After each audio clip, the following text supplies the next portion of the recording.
Hey everyone, welcome back. This is a video about the Replacements. Why are we talking about the Replacements? Other than, in my opinion, they're one of the best bands ever. One of my favorite bands for sure. Top five, probably top two, honestly. Maybe that's another video. But yeah, I love the Replacements, and I'm really excited about a box set that's coming out. Rhino Records does an amazing job with these Replacements, kind of deluxe editions of classic records of theirs. I don't think anybody would have imagined that this band would get this kind of treatment, this much love and appreciation, whether it's, outtakes and demos and really well researched liner notes, great packaging, and in some cases, totally alternative versions of the records. Found master recordings of mixes and stuff like that. But kind of the mother load of records that people have been waiting for as far as these reissues go is Let It Be. Their third or fourth record, depending on how you look at it. I'll get into that in just a second.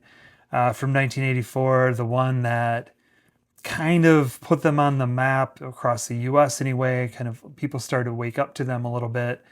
They definitely did a lot more touring on that record, and that record was the one that ended up getting them a contract with Warner Brothers, where the second half of their career they released records through that label.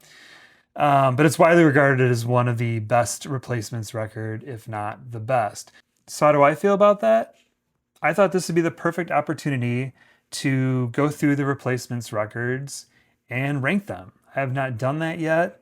And sometimes I avoid these kind of videos just because I don't like there to be like a definitive stamp on some of this. At the same time, it's so much fun to do these, and I'll get into the ones where I could really go back and forth on.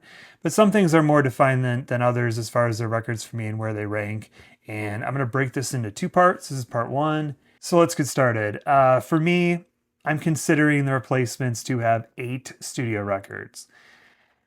Why 8? Because you could clearly look at them and go, well, there's 7 and isn't there an EP? But I'd also encourage you to go look at how different organizations kind of rank their records. And usually you will see Stink not in the EP section, but you'll see it as a like a regular record. You go to Apple Music, I believe Discogs is that way. It's kind of, it shows up as a regular record, and that's how I always thought of it. So it is in my ranking, but it's ranked last. It's ranked number 8. So let's get into it. Stink came out in 1982. This is sort of their attempt at hardcore. From the same city, well, kind of dueling sides of town, I guess. Minneapolis was a replacement. St. Paul was Husker Du. Husker Du were clearly in kind of that more, punk rock, aggressive kind of punk sound than the Replacements were. They definitely flirted with that, the Replacements on their first record, but it's Stink where they start to really go for it. And I don't think it's that successful because it feels a little forced or just feels a little light. My personal take on a lot of that music is that it's very one-dimensional. There's not a lot of substance to it. I always think of, and I'm totally overgeneralizing here. I mean, there's plenty of bands from the early 80s that would be part of the punk scene like X that I absolutely love. But I'm thinking more of like just the mosh pits, the just real fast, real short songs. And I just feel like the Replacements weren't really that kind of band. So Kids Don't Follow is an excellent song. I mean, it's great. And it leads off the record. Before that, you hear this kind of legendary recording of the Minneapolis Police Department. This is the Minneapolis Police Department. Party's over. And you hear somebody screaming obscenities. And supposedly that's Dave Pirner from Soul Asylum, if you didn't know that. To me, there are about two really good songs off of Stink, and that would be Kids Don't Follow and then Go. Go is a little bit more of a plea, a slower song, kind of hints at some things that Westerberg could do. And then you have a song like White and Lazy, where it starts off like a blues song. You're like, what's going on here? And then before long, it breaks into more of like the mosh pit kind of punk thing that's going on. Interesting thing about that record is that I think in order to agree for the label to release it instead of like I guess a wait for another full length, um, the band had to like stamp the covers themselves. So they were given like white sleeves to save on costs, and then these big stamps that say "Replacements Stink." So if you can find an original pressing, you'll see a lot of times the stamp will be stamped a couple times or be off center in weird locations. Sometimes stamped completely all over the cover. Really cool, kind of a unique thing they did for Stink. So yeah, 1982, Stink, not their finest moment, not the album I would ever choose to introduce the Replacements to somebody with, but still an album that is in their discography that definitely merits some discussion. Next up at number 7, we have the Replacements. Sorry Ma, Forgot to Take Out the Trash. This album came out in 1981. This was the very first Replacements record. The story was that Peter Jesperson, who ran a record store in Minneapolis called Or Joke Folkopus, and also was a local DJ at a couple different clubs in Minneapolis. I'm spacing on the name, but he was very much like an influencer in the town. His shadow still looms large. He wrote a book recently that was really great called Euphoric Recall. And he was running Orfolk Jokopus, kind of a hangout for a lot of, record shoppers and kind of who's who in the music scene. And one day this kid comes in and hands him a tape, and then like I think he just kind of like ran away, like barely even like made eye contact or anything. And I don't think he handed it to Jesperson, but it was waiting for him. And Jesperson listened to it, was sure getting a lot of tapes or whatever, listened to it and could not believe how good it was and told everybody about it and signed them immediately to Twin Tone Records. And they eventually recorded this record and put it out. This is very much like a garage kind of record. I thought it was really interesting that on their reunion tour in 2015, I saw them in 2014 in St. Paul, and it was absolutely incredible. But on that tour, they were doing a lot of songs from this first record, kind of getting back to the basics. I like this record, but I do have it at number 7. To me, they have yet to really find what their sound is going to be. I mean, there's great songs on it, Customer, Taking a Ride, Johnny's Gonna Die, kind of a tribute to Johnny Thunders. I'm in Trouble, Love You Till Friday, Raised in the City, which Raised in the City was one of those songs that was on the original demo tape.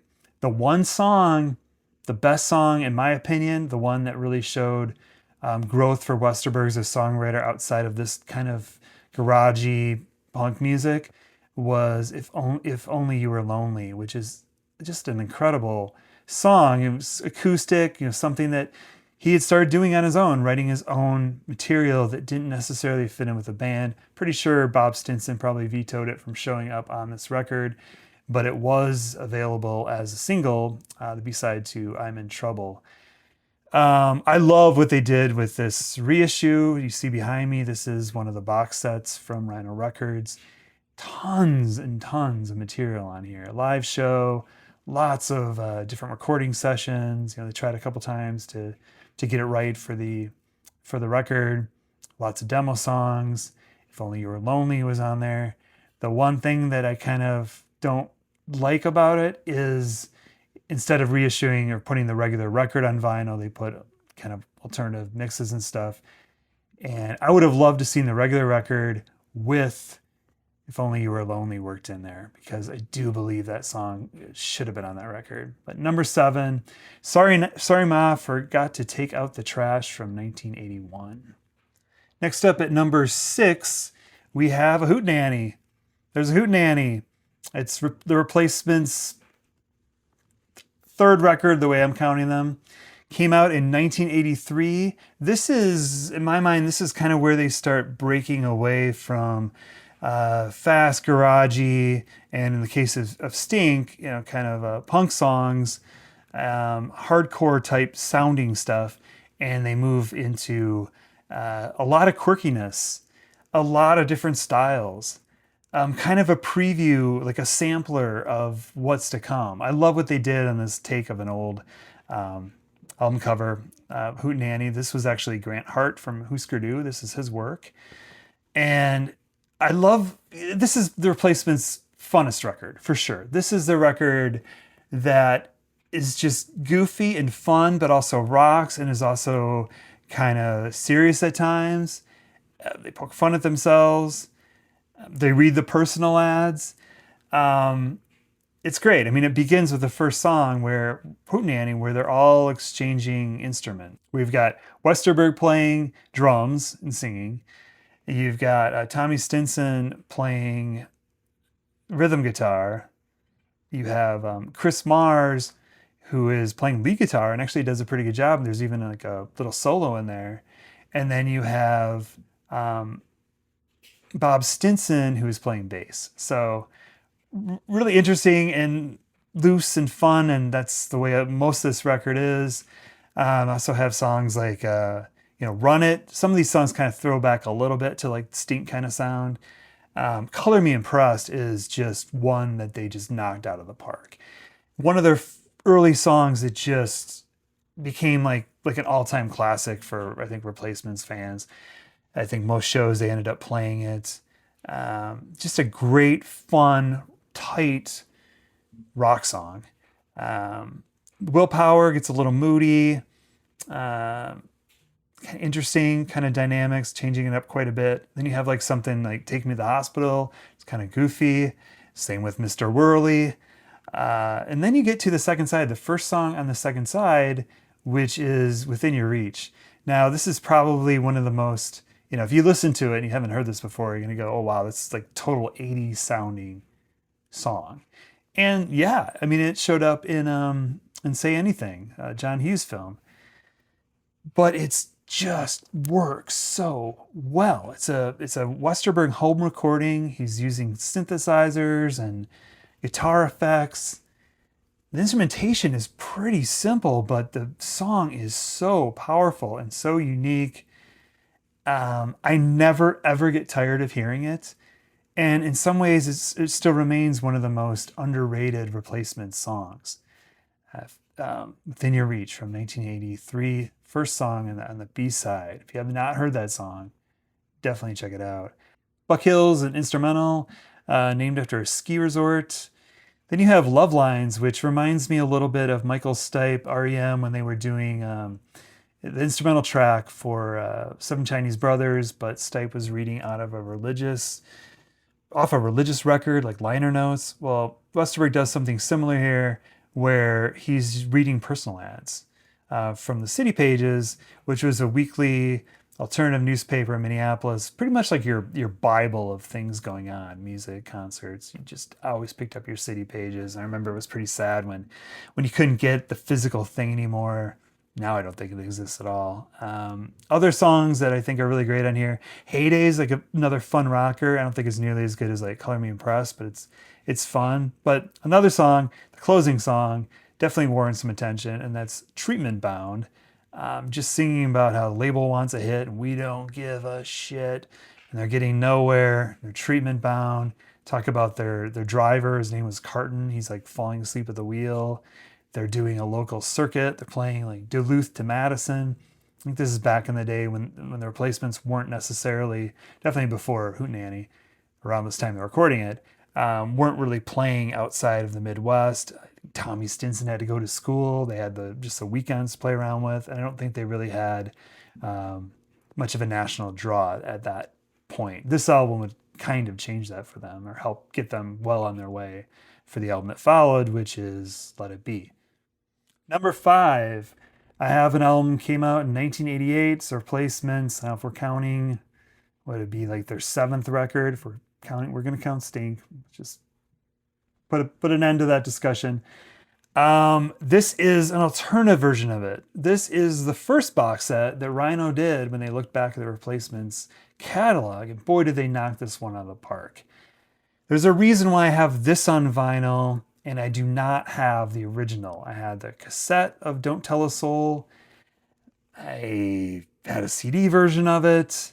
It's a tough record to praise too much, but it's also a tough record to completely dismiss. There's a couple amazing songs on it. You have Aching to Be, you have I'll Be You, Darling One, Rock and Roll Ghost, Talent Show. And then you have just a lot of songs that are just okay. The one that really comes to mind for me is Anywhere is Better Than Here, Will Inherit the Earth.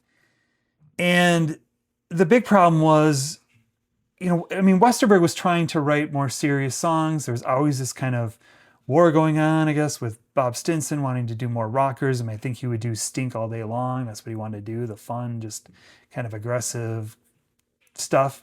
And Westerberg was, writing a lot of mellower material, singer-songwriter stuff, throwing things on record like, Within Your Reach or B-side to the first single, If Only You Were Lonely. And I think by this point, he was really tired, Westerberg, of fighting that battle. If Bob Stinson was no longer in the band, but you still had, Chris Mars and Tommy Stinson, who would oftentimes pull in different directions. So I know he's quoted as saying something like Westerberg, like this record, he tried to make the fast songs a little bit more like mellow and more singer-songwriter, and the really mellower songs maybe a little bit more rockin', trying to get some middle ground. And I think in a lot of ways it works. The problem is it's just so slick. It's a very slick record, and it just waters everything kind of down. It doesn't, I think I'll Be You sounds great. I think Aching to Be sounds great. Talent Shows sounds pretty good to me. It's a lot of those other songs. It just sounds very generic, and I've never really warmed up to it, but boy, did I try. And there's so many good things around this time, like the Incarcerated live record. It was an EP originally. And also you had really good covers. I mean, one of them was on that record. The Only One's Another Girl, Another Planet. And then Goodbye to Jane was also like demoed at least for this record. And this box has all that stuff I just mentioned and a whole lot more. And this box also has a complete reinvention of the record, which was kind of the way the record was supposed to happen and be heard in the first place. It is a mix that Matt Wallace made, who produced the record, of an early mix. So the way he was trying to mix it, he wanted to mix it. So he made a mix and ultimately got vetoed, and they ended up going with a very slick mixer, and they mastered it very slick, and we're really going for, it was kind of a do or die commercial success grab. So kind of can't blame them, but at the same time, this record that just had so much potential to sound amazing just sounds kind of dull. Well, the reason this box set, the first one that Rhino did, exists is because Slim Dunlap, I believe his wife, one day found the original mixes that Matt Wallace did in Slim Dunlap's, like a cabinet in his basement. And they must have cleaned them up, baked them, whatever you have to do, and they put it out as Dead Man's Pop. They did a really good job. They made that the vinyl as well. And it's a revelation. It's much looser. Different instruments are often heard. Some of the mixes are completely different. Things that you didn't hear, you are hearing. I like that it's looser. I like that it feels a lot more fun. And I think had this version come out, I think it would have changed the story a little bit as far as the replacements in this particular time period go. I must say, though, I still prefer, at least for I'll Be You, I definitely prefer the mix that was on Don't Tell a Soul, and it might be the same for Aching to Be. But yeah, this was a replacements record that really was trying to go for it. Aching to Be was a video. I'll Be You was a video. I'll Be You, I think, was the first replacements video I ever saw. I had gotten into them with Pleased to Meet Me, but I don't remember seeing anything around that time. And that was the album before this, as far as videos go. But yeah, the replacements, Don't Tell a Soul, coming in at number 5. Only 8 records, but I want to do them justice. I also didn't want this video to be super long, so hope you appreciate this little first part of this rundown. I'm going to do the second part in a few days, and then I'm definitely going to talk about Rhino Records' new release, another deluxe box set like this, with a track listing, you know. For us diehards, it is just unbelievable, which is coming out in a week. So I'm going to be talking about that as well. So let me know what you think about these 4 records. Am I already like way off as far as rating these? Well, I ain't seen nothing yet. Thanks, everyone. I really appreciate it.